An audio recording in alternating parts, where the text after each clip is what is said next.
chat show with some of the world's leading thinkers and writers.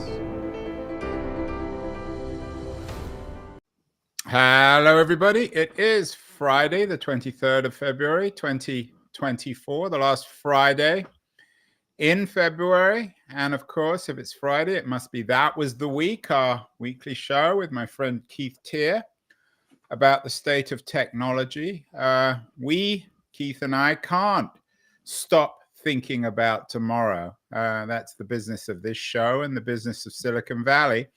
The real question is that when we think of tomorrow, there are two ways of thinking of it, either as a nightmare in dystopian terms, or alternatively as a utopia, as a future where technology will solve all our big problems. And that is indeed the theme of this week's That Was the Week newsletter.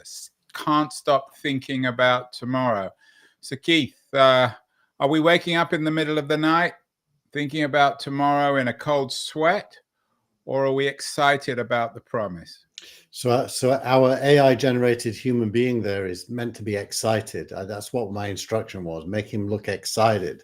Yeah, and he looks terrified. I mean, that's the nightmare of AIR, is whatever you ask it to do, it does the opposite. But you know the song, Can't Stop Thinking About Tomorrow. Is that the right words? I think that's the right words. And the next line is Yesterday's Gone. And so Yesterday's Gone would almost be a better title this week, because most of the articles or essays in the newsletter project forwards from today what kind of a future we're looking at. And they're fairly substantive essays. Two of them are on the it's all going to be amazing side, and two of them are on the it's all going to hell side. So it was a split universe. Of course, I favor the first two more than the second two. But there you go. And the title took, normally I spend a little bit of time on the title every week. This week I spent ages on the title. I couldn't figure out what it should be. And so I settled on it. Did you wake up in the middle of the night, Keith, with the title? Is that the face of you? Amazing Eureka face, thinking I've found a title for this week? Well, I did have a weird dream last night. Oh, tell us more. The overarching theme of the dream was that I was going back to my hometown. Scarborough. That's a nightmare, Keith, isn't it? Yeah, simultaneously with the Reddit IPO. And it turned out one of my school friends was the main lawyer on the Reddit IPO. And my brother was speaking at TEDx Scarborough. It was a very weird dream. Right, so, truly. So you didn't dream about Manchester United's young striker getting injured for the rest of the year? I did not. Well, only for 3 games, apparently.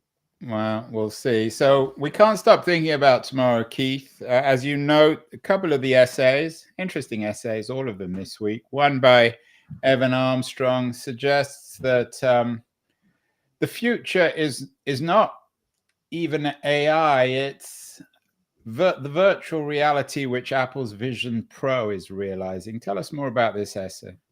So he coins a phrase which is called the killer utility, as opposed to the killer app.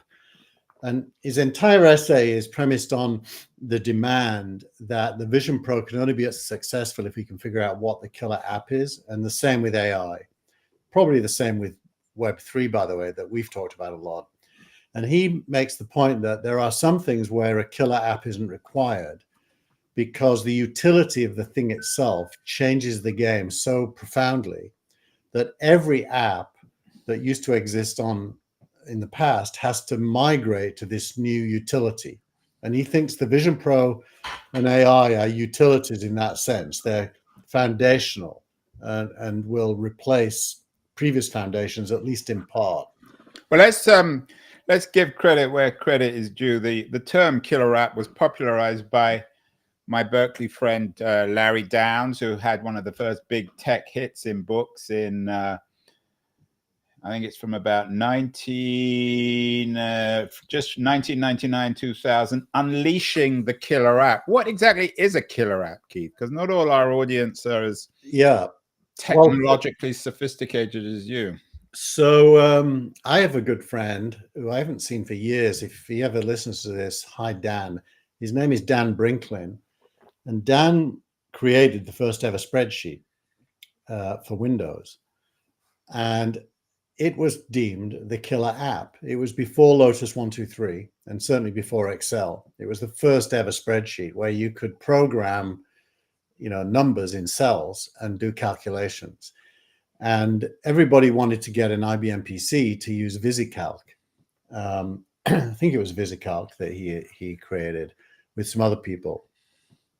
And so the killer app is something you want to use in software that compels you to buy the hardware or the platform. That's a killer app. And clearly I use Vision Pro. Here's my you're one of Here is the my you're the Vision Pro. classic early adapter. Whatever, if Apple came out with nappies or a diaper, Keith, I'm sure, and a digital diaper, you would buy it.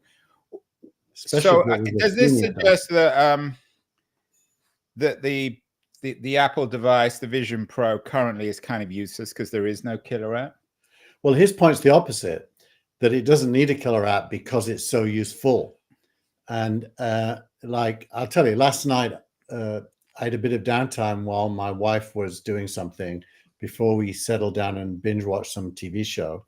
And I put the Vision Pro on and watched the IMAX trailer for the forthcoming Planet of the Apes movie. Oh my God, Keith, how old are you? And the IMAX. How old are you? I'm when it comes to movies, about 12 and a half. Yeah, but in real years, you're closer to 70 than 60, right? We won't give away your complete age. I am and very you're much watching virtual reality movie trailer.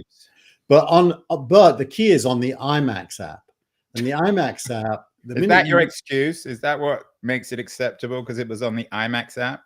Well, I also watched a wonderfully narrated journey through the universe that NASA had done for IMAX. And why am I telling you this? Because my wife eventually came back in the room when we were going to so I took the Vision Pro off. We have a pretty impressive TV projector on our living room wall. It felt so underwhelming compared to what was on the Vision Pro. So what does Janae think when she leaves the room and then she comes back and you're wearing this clunky Vision Pro device? Doesn't she think it's a bit weird? I always slip it off before she enters the room. So. Oh my God, we're going to quote you on that. I always slip it off when she enters the room. But Janae, if you're watching, I don't know what you think about Keith's Vision Pro habit. But the point is, the entire platform gives you those kinds of feelings a lot across a range of different experiences. So I agree with him that it doesn't need a killer app. I think it's. I mean, your living room is a tech paradise. You've got as big a television and sophisticated electronics as anyone. Are you saying that the Vision Pro is leaps and bounds beyond that? Leaps and bounds. It's not even close. I mean, the only limitation is that it's a singular experience just for one person. So you can't really use it in a social setting. But for an individual experience of media, How big's your physical TV? About 120 inches. And does that make the 120-inch TV, the physical TV, redundant? Well, it's not a physical TV; it's a projector, so it projects onto a screen on the wall. But yeah, it makes it redundant. Every TV in the house, actually, because we have a bedroom TV. If I lived alone, I wouldn't need any TVs. I'd just use this. I also, by the way, wouldn't need any computer screens. So it makes all hardware redundant except this one particular device. It makes the front end. The sound system is redundant. Audio devices are redundant. Screens are redundant. Even at a stretch, you could say mouse and keyboard, although it does actually work better with a keyboard and a trackpad. So is Evan Armstrong's point that this thing there is no need for a killer app because it's in itself a killer piece of hardware? Yeah, what he calls a killer utility. And he says the same about AI, that, if you think of the list of the top 50 things people are doing with AI, the fact that there is a list of 50 and probably 1,000 is the story. You don't need a single killer application. Although I do think that ChatGPT's chat interface was the killer app in the sense that it made it accessible through a question and answer And session. does Evan Armstrong, I assume, coming back to the excited man in your AI produced art for the newsletter this week, is Evan Armstrong full of excitement about this? He's celebratory. Yeah, he's an optimist for sure. He's definitely an optimist, and he likes it, and he's characterizing what he thinks it is. That's basically and there's no nostalgia for him for the physical world, a world of the sensory world, as opposed to putting these devices between our eyes and the world. Well, I don't think he's even framing that conversation. If you asked him, would you like to be cut off from the sensory world permanently, I'm sure he'd say no, like any of us would. But if you compare the Vision Pro to watching a TV, it's a no-brainer. And by the way, $3,500. When I first bought a flat screen TV, it cost more than that. You should have bought two. You could have got one for Janae, and then you could have both sat there with these devices, Keith. Yeah, but even then, the streams and are the not. Kids, you could have got four. No, what do your boys think of this? By the way, you got three boys, teenagers, slightly older, in their early 20s. Do they put these things on? They've all tried it. They all think it's amazing, but none of them are in a position to buy one. They know I'm not going to buy one for them, so their brain kind of flips the switch and they don't lust after it. Is there a coolness or an uncool factor here? Are the 20-somethings? I mean, some of them can afford it. Are they buying it, or is it just guys like you? I doubt any of them are buying it, because the younger you are, the more social you are, I think. And this is essentially not a social device. It's a private device. So it locks you into your own senses. Yeah. Well, lots more on that. And what about Chen? He also has an interesting take, Andrew Chen. Yeah, he sees, as you say, the end of the mobile S curve and the beginning of the AI one. What's an S curve? So an S curve is a way of characterizing the history of a paradigm. So if you think of mobile as a specific stage in history that roughly starts in 2007 with the iPhone, although some would argue it starts earlier than that. But the mass market for mobile certainly starts in 2007. And he's saying it's now at the point where the S, which is a kind of a up and to the right curve, but on an S shape, has now peaked, and there won't be any more growth in mobile. But the AI curve is only at the beginning. And these S curves are another way of thinking about growth. And if you're a venture capitalist, growth of value. And he's saying that there are still people who will make money from launching mobile apps, but the bar is very high. Whereas if you get into AI, the bar is very low to be, because it's just at the beginning. You can do things that are interesting right away. And so he's basically characterizing the end of an era and the start of a new era, which parallels what the previous author was talking about, Evan Armstrong, because in a way he's saying it's a new era as well. Although Armstrong's focus on the Vision Pro, how would that fit in with the end of the mobile S curve and the beginning of the AI one? I mean, Vision Pro is in parallel to the AI age, isn't it?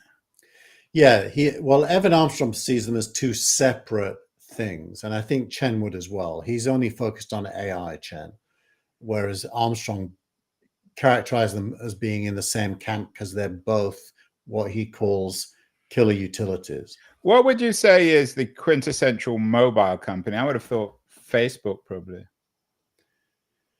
Well, also ARM, Qualcomm, Apple. Obviously Apple, that Android, Samsung for sure, yeah. And then the networking players, the Verizons of the world. And then, I mean, obviously for the AI, the earliest AI company you've talked about this is OpenAI. There are some trying to get from mobile to AI like Google. Yeah. Yeah, well, Google had a terrible week with AI this week when it should have been an awesome week. That we've heard that story before, but we really don't know the companies yet. I was reminded of you remember Macromedia and Yeah. Mark Cantor did Macromedia, and at that time bandwidth wasn't good enough to stream animated video or apps, so everything was put on CDs, and the cloud came later and streaming came later, and now everything you could do with Macromedia you can do at the center of the network, streaming to the edge. AI is kind of the opposite. Everything to do with AI, it requires big data centers and GPUs that NVIDIA produce. And of course, the big news of the week in business terms was, did NVIDIA crack a $2 trillion market cap? Or it did, yeah, it did. It's gone back a bit now. So NVIDIA is also a company of the AI age. Who was the dominant chip maker of the mobile age? Was it Intel? No, ARM was the architect, but ARM doesn't make chips. It licenses designs. And then everybody who built hardware licensed the ARM designs for their mobile phones, including Apple. So Apple Silicon is actually Apple's version of ARM's designs. And by the way, ARM has doubled in value in the last 6 months. And then Chen is celebrating this in entrepreneurial terms, in terms of the opportunity for innovators. Is that correct? Yeah, he's putting down a roadmap to entrepreneurs to focus on AI because the competition is way less. The bar is lower in terms of doing things that no one's done before. And the S-curve has only got an upside to it at this point, probably for the next couple of decades. And of course, not everyone agrees. Your image of for this week was of a man waking up in the middle of the night looking very excited. But for many, we're on the verge of a new age of darkness. You refer to an essay by Twtw, who's a very influential music writer on our state of culture. Joe is not alone in worrying about the current condition of culture. What does he say in his essay? So he's focused on an equally real trend, which is the trend for human beings to spend a lot of time on short form entertainment, in quotes, largely peer produced, like on TikTok. And he calls it the dopamine culture. He has a very nice graphic that shows for every human endeavor, whether it's sport or gaming or movies, that human beings are gravitating towards small bite-sized chunks that in and of themselves are irrelevant from a cultural point of view. He calls it the dopamine culture, where you just want to get that dopamine hit by laughing or screaming at or lusting after whatever it is, little piece, a morsel, if you like, of content that you're consuming. And he's characterizing that as not unlike your book, The Cult of the Amateur, Andrew. I think there's a similarity in a way between his narrative and that book, where he's decrying the end of real culture, the depth that real culture is associated with. Is there any truth to this, do you think? You know in your editorial that you can have your cake and eat it. You can go on TikTok and then go to the Berkeley Rep at the weekend. Is that what you believe? Well, I think what he's saying describes a real set of events, a real set of trends. Human beings seem to like, short, funny, or interesting snips. Yeah, it's the memification of culture or of the world. Everything becomes a meme. So people like that. But my objection is, I don't think that means they don't like deeper culture. I mean, look at the success of some of the movies that were recognized at the BAFTAs last weekend. The movies that won are all independent movies with super deep narratives, and many of the people who like those movies probably also look at TikTok every now and then. So I think that what's happening is culture is diversifying in terms of what people like to consume, and they've got more choice. I do think there's an unanticipated consequence that Giola would like, which is it means that the quality bar for movies, theatre, music actually goes up, because the time you have to spend on it is less, so you're going to be more choosy. So I would imagine this has a positive effect on the quality of TV or movies. I mean, Ted Giola is an old guy who's written a classic history of jazz. Is he just another old guy who can't deal with new technology and the cultural ramifications? Every time there's new tech, whether it's television or radio or print or the internet or social media or now AI, you have guys like Ted Giola who are claiming that it represents the end of culture, the end of the world as we know it. Yeah, I think if it's that binary, then you'd have to say yes. But I don't, and for him, it is actually quite binary. So maybe that is exactly the right characterization of him. That said, the trends he's noticing are not false; they're real. And so the question then becomes, what does it mean? Well, you're not. When was the last book you read, Keith? You're always telling me you don't have time to read books. I a long time ago. I do still buy books, by the way, but I Last buy century. them Have you read a book this century? this century. Oh, definitely several, many. But when was the last time you read a book cover to cover? I think it was that book about the 2008 crash. I'm blanking on the author and the name. Was that back in what, 2010? No, he wrote it later than that, but about 2015. And is that because you don't have the time, the patience? You think you can learn about the world from tweets or TikToks? Or well, I read substantive internet stuff every day. By the way, I do buy books and I skim them. Like I bought 3 or 4 books around universal basic income and modern monetary theory to understand what was going on, and I kind of speed read all of them. So I'm kind of lying when I say I don't read books. But if you say, am I sitting down in an afternoon and reading a book cover to cover like fiction? For Us, The Living was the last book I did that with. And Ready Player One I also read.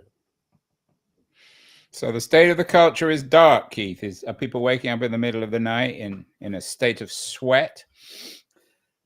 I think there's a sense of despair by intellects who can't really engage with modern. Well, for writers, filmmakers, musicians, it's a tough time. I mean, we've talked about this, journalists. Someone was saying to me this week that they know someone on the Pulitzer Prize committee for investigative journalism books, and there are 50% less books this year because there are probably more than 50% less investigative journalists. And of course, the publishing industry is in its own crisis, a kind of spiraling crisis. And if everyone's like you, then the business is just going to go away. The industry will crash because no one's going to buy these books. Yeah, no, I doubt that's going to happen. I think people do still buy books, and I think people still go watch movies. Yeah, not always good ones. I mean, look at Barbie, the highest grossing movie ever. Well, Barbie's not a bad film. I mean, you may not like it. It's not a bad film. I mean, in its own way, it's quite a serious film. It is a serious film, yeah, but it's evidence of the fact that the world isn't falling, the sky isn't falling. Well, another way of looking at it is from our old friend Professor Galloway, Prof. Galloway, who talks about Giola talked about the dopamine culture. He talks about the dopa impact on online gambling, which is a real thing, particularly in a post-Super Bowl week.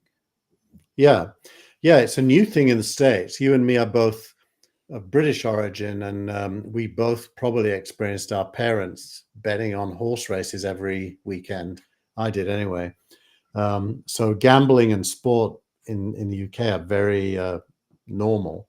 Here, not so much. So suddenly we're starting to see ESPN now has a gambling operation. And I think about 2/3 of the states, it is now legal to gamble online. DraftKings and apps like that are having their heyday because of it. And Galloway is basically pointing to the dopamine driven sucking of money out of your wallet by bad people who just want you to gamble. Yeah, I mean, my son has a friend, a woman, and whenever I see her, she seems to spend all her time talking about, and she gambles on English football. She seems to spend all her time doing that.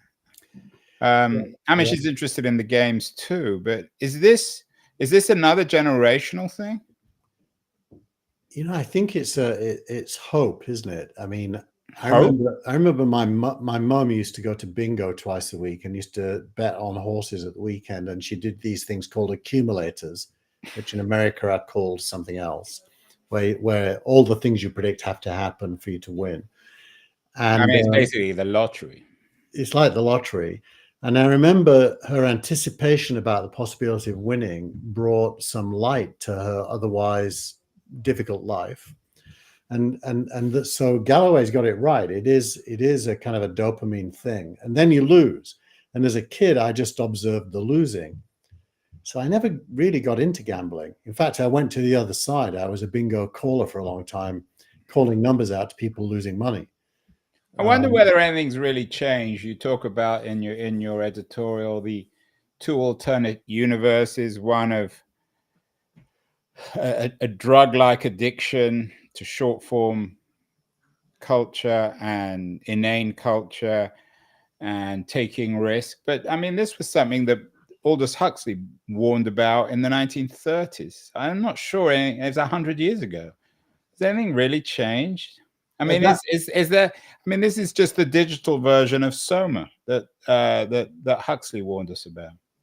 Remind me of what Huxley said, because I read Huxley. Imagined a world where everyone took something called Soma, which made them cheerful. Oh, that was the drug. Yeah. And they watched mechanical golf on imaginary televisions. Yeah.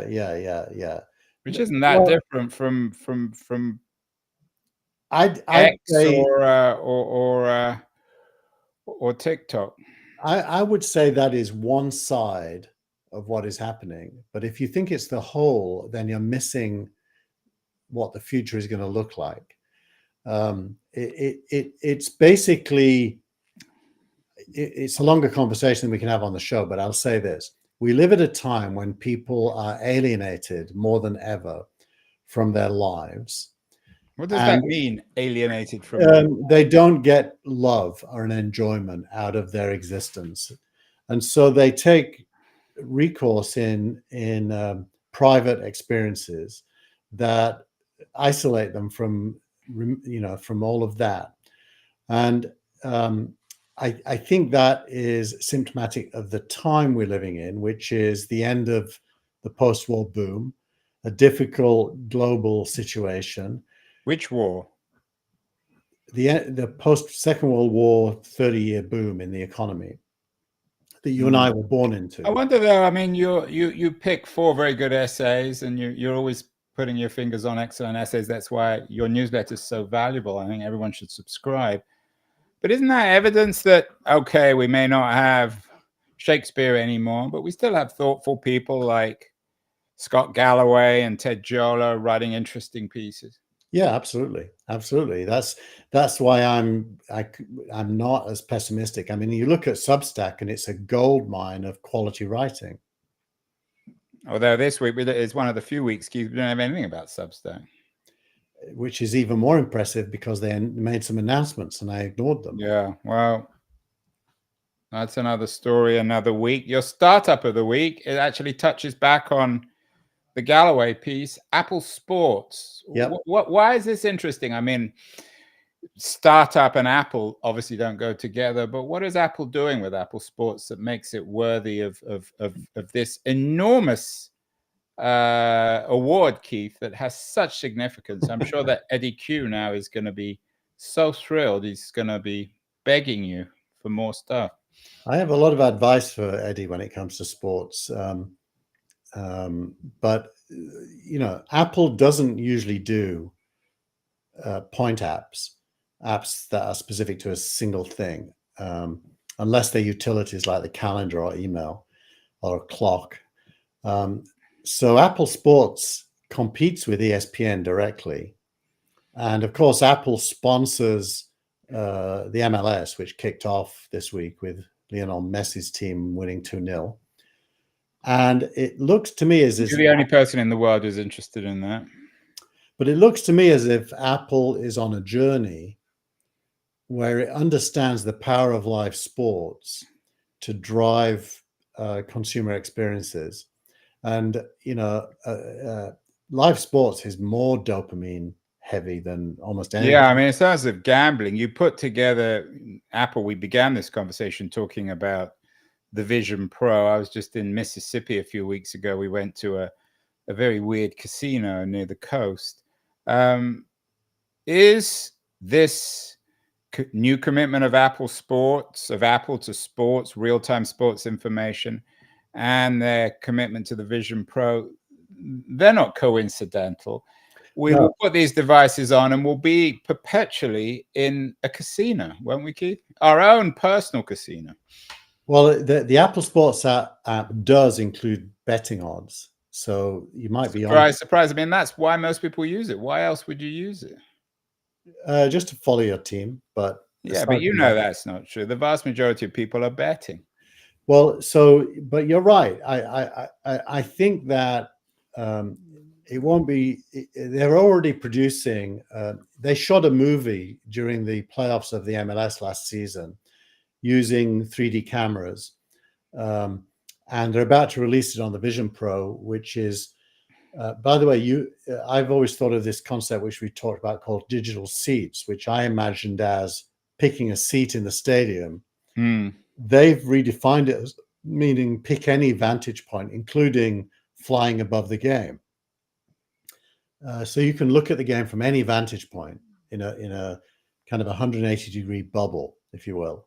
And I do believe that sport is going to be the killer app, to disagree with our friend Evan, that will bring lots of people to the Vision Pro. Because unfortunately, quite literally, given the impact of gambling on people, it will be in some ways the killer app. So just explain what Apple Sports does. It competes directly, as you say, with ESPN. What is Apple doing that isn't currently in the market? Nothing. It's launching an app that has a narrow purpose initially, which is to drive people to subscribe to Apple TV. Aren't they going to get into trouble from the regulators when? Isn't this a classic example where ESPN will sue Apple and say at the Apple Store, you don't see us, you only see the Apple Sports app? It's interesting because they made a decision which is not totally unique, but fairly unique for Apple. This app has to be opted into. You have to download it and go and search for it and find it. It isn't going to become a default. So what's the point of it for them? Where's the business? The business is that they've invested, by some accounts, $1 billion into Major League Soccer. And they're looking, and it costs about $40 a season to subscribe to Major League Soccer. For that, you see all the games. And I think they're using the app as a driver of potential subscribers into the Apple TV universe. You didn't respond to my rather barbed remark, Keith, about Major League Soccer in the US, you being the only person watching. Is there really a market for this? I'm actually pretty surprised that there is. You know, the better teams in Major League Soccer are getting crowds of between 40 and 60,000 people showing up, which means it's bigger than basketball and baseball. Is it getting is it getting appropriated or embraced by different cultural communities in Southern California or Texas or South Florida? I can tell you at the earthquakes, San Jose earthquakes, where I had a season ticket a couple of years, it's about 50-50 Latino and white. And, you know, that probably is about right. I think there may be some places like Miami where it's more heavily Latino. I have to admit, I'd rather look at TikTok than a Major League Soccer in America, but maybe that's the quality of the game is poor. But if you're an American, I don't know. You know, it's probably better than the Mexican League. It's yeah, we're going to lose all our Mexican viewers, Keith. What a terrible thing to say. Well, if you're Mexican, I didn't say that. That was Keith Tier. Finally, and you're always a good sport here, Keith, because your day job is as the CEO of Signal Rank, and you don't always stuff about the markets and investment and venture capital in. But your X of the week it's by one of your old friends, Packy McCormack, who often pops up on this. It's an interesting X. He says, I'm quoting him here, venture capital gets a lot of shit, but venture capital rocks. What's Packy saying that's so interesting this week, Keith? So he basically wrote a review of the performance of venture capital as an asset class compared to others. It's a Substack newsletter that he writes, and this was a tweet to promote it. And he goes into a lot of detail about the impact of venture capital on the future. He doesn't really focus on individual fund returns. He focuses on the tolerance for losing money being the price you pay for changing the world, and you end up making money as well. So very different from your mother working in the food factory in Scarborough and then wasting her money on bingo. Way better. Exactly. Way better. Well, what's the difference though? Because most people, even in venture, lose. Most form of gambling still, isn't it? Oh, it's definitely a form of gambling, but the proportion of winners compared to gambling is much higher. And the amount of the total winnings are bigger than the total money staked, which is different than gambling. And what's happened, Keith? You used to rhapsodize about venture capital becoming more democratic so that women like your mother would be able to get a bit of the action. Is that happening, or is still, according to Packy, he talks about venture capital being the best asset class there is? Is that because it's still controlled by the Andreessens and the Fred Wilsons of the world? Yeah, my view on democratization is slightly coming from a different angle, and it doesn't contradict this. It's an adjacency. It's not a replacement. Venture capital basically is smart individuals investing in other smart individuals using their experience to allocate the capital, and that probably doesn't go away. What the bigger question is, who benefits from the growth in value that accrues? And so far, at least, retail investors, normal people, they can only invest after a company becomes public. And so most of the growth has already happened by then. My view is that line will get pushed backwards by various mechanisms, by various people. Signal Rank is one of them, but there's others. Well, I was going to throw you the best bone you're ever going to get on a Friday afternoon. You mentioned Signal Rank. You're the founder and CEO. Is Signal Rank the killer app of the venture economy, Keith? You know, no, but it's a very... No, I gave you, you've got to say yes to that. No, because I don't think it is a killer app. It's a platform that's going to make venture investing a lot more predictable. And what's the killer app then of venture? Or is there one? The killer app of venture, money.